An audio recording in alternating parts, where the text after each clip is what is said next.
Hey guys, my name is Alisha and welcome to my channel. So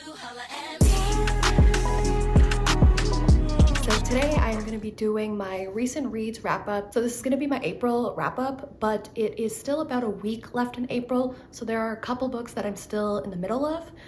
So I'll just quickly mention them if I don't get a chance to let you know my final thoughts on them, but let's get into it. So this month I read 4 thriller mystery books, 1 romance book, 1 nonfiction, 2 contemporary, and 1 fantasy. So I feel like I had a pretty good mix of genres, and yeah, that's usually what I try to do every month because I feel like I am more of a mood reader, so sometimes I'll just be in the mood for thriller books or fantasy books or whatever. This month was definitely a thriller month and a bunch of other things sprinkled in. So unfortunately this month I feel like I didn't have a great reading month, and I feel like it's been like that for the past 2 months. I think in like February I had 4 5-star books, and it just, no other month has really hit since. I feel like last month I had maybe 1 5-star, and this month I had basically no 5 stars because I don't really rate nonfiction books. So this month I just didn't really vibe with any book. I feel like a lot of them were okay, but none of them were like a new favorite or really like wowed me, I guess. So that wasn't great. I do feel like some of the books I was reading, it was like a slug to get through, and I was getting a little bored, slowly maybe falling into a bit of a reading slump, but I feel like I did get myself out of that near the end of the month. The book that I finished last, I really did love. So yeah, all in all, not my best reading month, but let's talk about the books now. So the first book that I read was The Bad Muslim Discount by Said and Masood. And this was a book that I was actually really hoping I would love and I was looking forward to, because I had read a book by the same author before and I didn't really like it. But unfortunately, this one did not work for me for a few reasons, but basically this was about 2 characters. One was a boy from Pakistan and one was a girl from Afghanistan, I believe.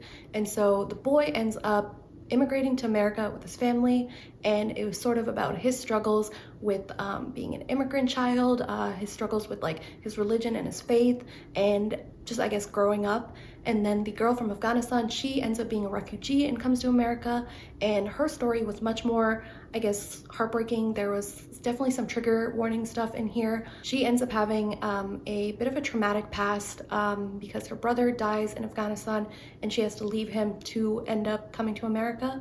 And then her father is actually pretty abusive, and there's just a lot of things going on in her life. So it's about both of these characters and I guess sort of just their journeys coming to America, living in America, and just kind of finding themselves and finding their relationship with their religion. And that's sort of the title, The Bad Muslim Discount, being that I guess the book was trying to show how I guess like what being a Muslim means for different people. So although I did really like the writing, I think Said and Masood's writing is very just like funny and witty, and it really gets you engaged with the book and the characters. I did think the main character, the boy, was a little annoying, and so anytime we're in his perspective, it did towards the end get a little bit much for me. But more than that, what I didn't really like about this book is basically Muslim representation. I think, and I had the same problem with the other book that I read by this author, but I just don't like the way that he represents Muslims. Especially with this book, there were quite a few Muslim characters, and outside of the 2 main characters who were kind of struggling with their faith and going against their faith in a lot of ways, all of the other Muslim characters were shown as, just because they were practicing their religion and following Islam, they were shown as either being toxic or intolerant or ignorant and just like bad people, I guess. Some more than others, but even a character who was the boy's girlfriend at a certain point, she ends up breaking up with him because she wants to be closer to her religion and kind of follow her religion more. And she also is seen basically being really judgmental and against the main character just because she wants to follow her faith. And I just thought that, you know, in a book where you have so many characters, because there were a lot of like side characters, the fact that you couldn't even have one positive representation of somebody actually practicing their faith and like not being a judgmental or bad person. I just thought that it was a very narrow approach to Islam and being a Muslim. And I do recognize that this is a Own Voices author. He is a Muslim, and so he is choosing to write a story that maybe he connects with and like is following his own experiences. So I can't necessarily say that it's bad representation, I guess. It is his personal view. I just think when like you're writing a story as a person coming from this religion and this culture, you know, it's sort of your responsibility to show different sides of the culture and not just this really stereotypical version of who this group of people are. So I ended up giving this book 2 stars. Definitely not my favorite, but I do think it's important to like have your own views on it. So, you know, if you're interested in the story, definitely read it. And if you have read it, like let me know if you think this is good representation or not, if you're Muslim. So yeah, 2 stars, not my favorite. So the next book that I read was A Curious Beginning by Deanna Rayburn. And this was a book that I actually had been hearing a lot about on booktube and bookstagram and things like that. And it seemed like a fun, cozy mystery. So I decided to pick it up and it was definitely fun. It was a good time. It didn't really stick with me. I think I gave it 3 stars. So basically this is about a young woman, and this takes place in like the 1800s. So it's about a young woman whose guardians, she had like 2 aunts, I believe, who used to take care of her, and both of them end up dying. So she comes back home for the funeral, and when she's home, this guy ends up kind of ransacking her house, and because of this other man comes to her and basically tells her that he knows where she comes from because she's like an orphan and doesn't know who her parents were and things like that. So he comes and tells her that like he knows stuff about her past and she has to come with him because she is basically in a lot of danger. And so then when she goes with him, the guy ends up taking her to this other man's house, sort of, who his name is Stoker and the main character is Veronica. And so Stoker and Veronica end up sort of teaming up and trying to figure out this mystery of who is after her and what sort of Veronica's past is. Because the man who originally was trying to help her, he ends up getting killed. So now, yeah, Stoker and Veronica are trying to solve this mystery of who killed this guy and why Veronica's in danger. So I definitely really liked the characters. Veronica and Stoker were so much fun and they had a really great like banter relationship. And I do think that like later on in the series, there ends up being like a romance between them. So you definitely saw like hints of that in this book, which I did really like. I did think that the writing was really like fun and charming, and this was an easy book. I did get a little bored towards the end, and I do think that the mystery itself wasn't necessarily that strong. So those parts weren't my favorite, but I did give this 3 stars and I did have a good time with it. Then next I read My Sister, the Serial Killer by, I'm forgetting the author, but I'll have the picture up. This is a very short novella. I think it's a thriller. It's supposed to be a thriller. And this was basically about a woman who finds out that her sister basically kills all of her boyfriends. So for some reason or the other, she ends up killing whoever she is dating. And so one day her sister comes to the main character's workplace and ends up sort of flirting with the sister's boss. And so the sister actually has, I guess, like a sort of crush on the boss. And so now she's worried that her sister is going to start dating her boss and then end up killing him. So this was a really interesting and fun read. I do think I always have a hard time with novellas because they are so short, so I feel like it's really hard to kind of connect with the characters and care about what's going on. So I did sort of have the same problem with this, but I do think that towards the end it got really interesting and I was very fascinated by more about the like sister dynamic and about basically the sister is very protective of her serial killer sister. And so despite like knowing what she's doing is wrong and like not agreeing with it and all of that, she tries to help her. And also what I thought was really cool is that this book takes place in Nigeria. And so obviously like having a non-Western centric story is always really great. So I think I gave this 3 stars in the end. It was a pretty good read and really fast, but yeah, it wasn't a standout, I guess. So next I read Real Easy by Marie Rutkowski, and this was a book that I was really highly anticipating. It's a new release for 2022, and this is an author who has previously only written, I believe only written YA fantasy books, and one of her series I have read, and I think she's pretty well known for the Winter's Curse trilogy. I haven't read that one, but I read her other series. And so this book is her first adult book, and it's also a thriller book. And I was really interested by the premise of the books because basically we are following these women who work at a strip club. They're dancers at a strip club.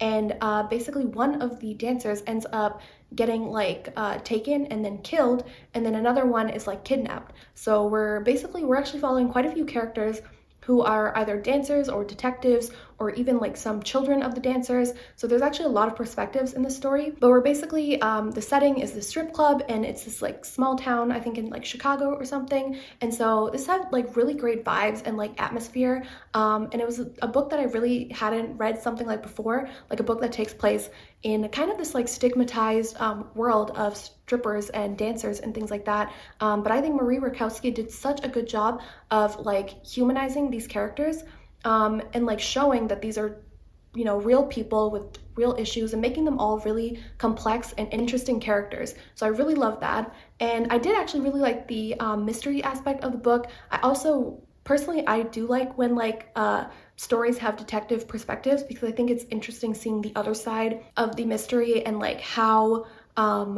these things are getting solved, I guess. So I did really like that. And then this book also took place in 1999, so it definitely had some like nostalgic feels. I was born in 1998, so I don't know exactly that time period. I mean, I don't remember a lot of it, but you know, not having like smartphones and like having dial-up internet and things like that, like that was just took me back to the past. So I did like that, and I gave this book 4 stars. It was a pretty big surprise because I haven't really heard a lot about this book, and yeah, I was definitely anticipating it because I know I love this author's writing, but it definitely took me by surprise and I really loved it. So then I read Middlegame by Seanan McGuire, and I have to say, I did not like this book, and it might be another one of my most disappointing reads of the year. Unfortunately, last month I read 2 of my most disappointing reads because I had really high expectations for this book. I think because it's pretty much universally loved, at least on like booktube and stuff. I feel like everybody I've seen talk about this book has loved it. And I also think that it was a book that was kind of up my alley. Like I definitely like books that are sort of like a mix of sci-fi and fantasy, and this book had like time travel and like other like cool sci-fi aspects. So yeah, those are things that I really love, and I was really hoping that I would love this book, but unfortunately I didn't. I ended up giving this book 2 stars. And I was kind of debating between 2 and 3, but I really like, especially the second half, like was so hard to get through. So I was like, yeah, 2 stars, it feels right. But basically, this book is really hard to explain. So it follows these 2 twins who were created by this sort of like mad scientist guy who was also created by this woman from the past. And so this guy is now trying to, he has this like doctrine, it's called the doctrine of ethos. And according to that doctrine, basically the world is made up of language and math. And so he ended up creating these humans, one who is like a specialist in language and one who is very skilled in like math. And so he separated them at birth and put them out in the real world. And like basically they're supposed to grow up and mature and come together and destroy the world so that this man can get all the power. And then these 2 twins are Roger and Dodger. And so throughout their childhood, they are living on like opposite sides of the country, but then they start hearing voices in like their heads, and they end up finding out that they're hearing each other in their heads. So they have this sort of like telepathic connection.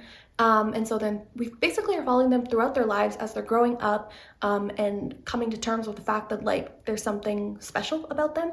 And then towards the end of the book, there's a lot more action, and there's all this stuff about basically what this mad scientist is really up to, and like how these 2 twins are a part of that, I guess. But yeah, so basically my problem with this book was basically just the plot. I think it was a really ambitious idea, and some of it did work well, but a lot of it I think was just really convoluted and complicated.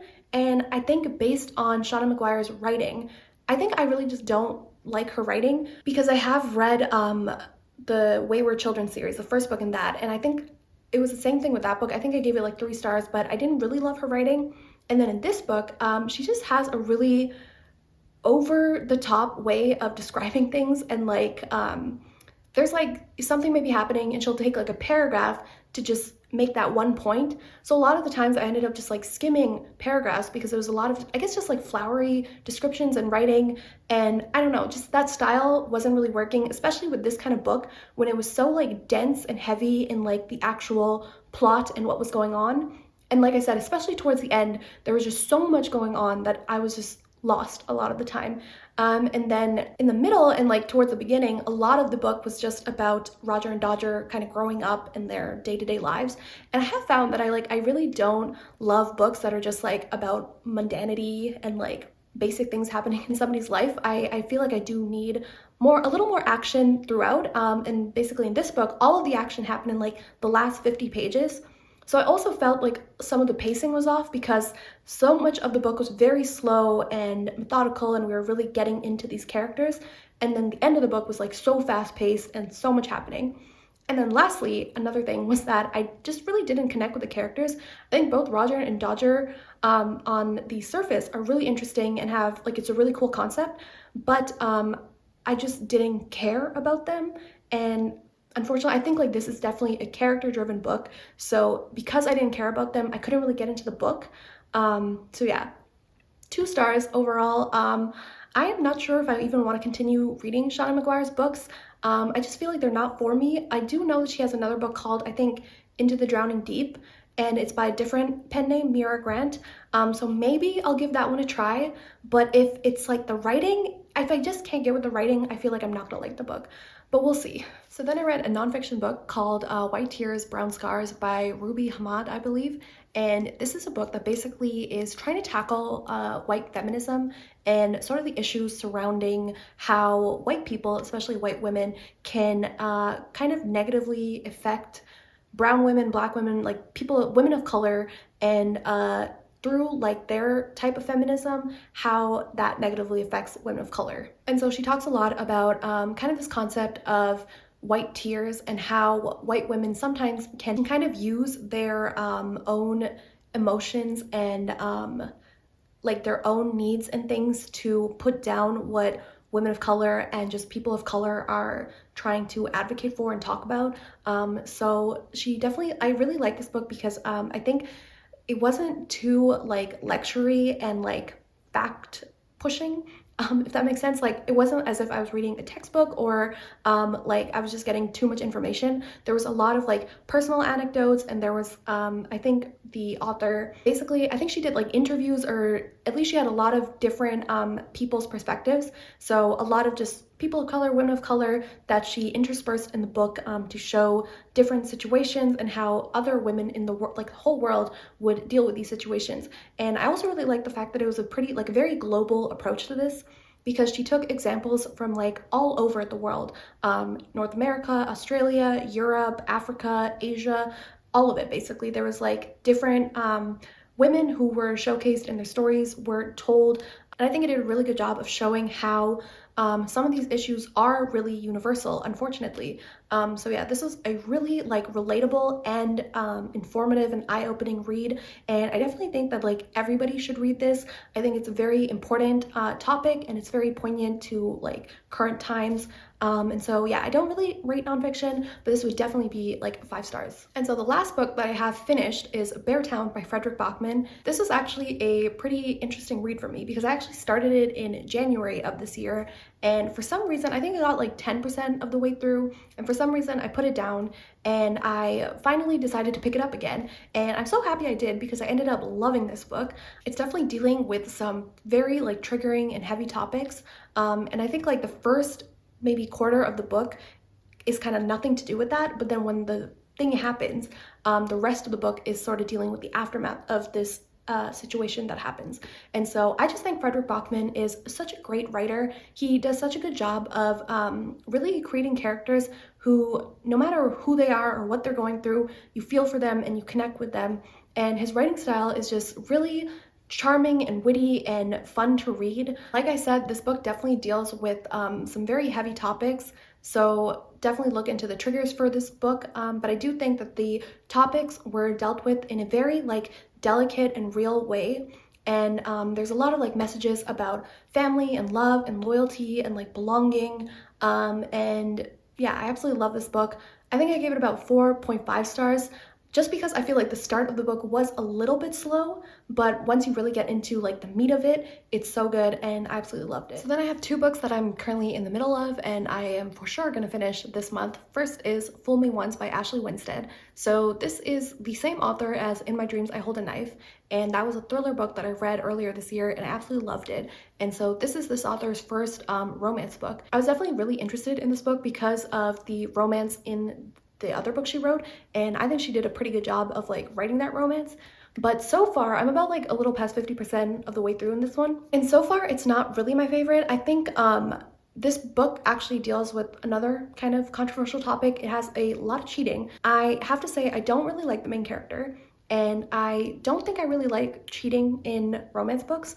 I feel like what Ashley Winstead is really good at is writing not so likable characters, and so the main character is definitely not necessarily likable, but I also just don't really care about the romance. This is basically about a young woman who works in like a company that is pushing forward electric cars, and she is trying to get a bill passed that is going to create all like government cars to be electric, and this is in Texas. And so the lawyer that she's kind of teaming up with is actually her ex from the past who she cheated on, and so now they have to work together and try to get this bill passed. But yeah, so I'm not really getting the chemistry or the romance of the 2 main characters, and there's definitely a lot of like politics and the stuff about like this bill and like their actual plot, I guess, outside of the romance, which I'm also not necessarily interested in. I feel like this could end up being like a 3-star read. It's not like a bad book by any means, but it's definitely not like a top romance in my opinion.